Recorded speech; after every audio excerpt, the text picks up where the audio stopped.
विधी उरकून टाकून आणि उशिरा मुंज झाल्याचे प्रायश्चित्त म्हणून तुलादान विधी आणि ब्राह्मणांना भरपूर दान धर्म करूया या अटीवर गागा भट्टांनी तोड काढली आणि जेने शकावलीनुसार हा विधी पार पडला. ज्येष्ठ शुद्ध घटी 5 म्हणजेच शुक्रवार 29 मे 1674 रोजी तुलादान म्हणजे राजांच्या वजनाचे सोने, रुपे, धातू, धान्य सगळा जिन्नस वेगवेगळे वजन करून ब्राह्मणांना दान करणे म्हणजे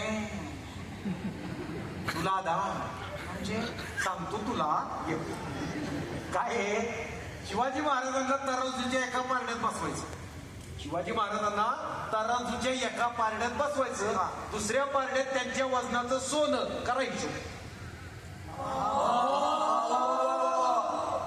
म्हणजे राजांचं वजन जरा 70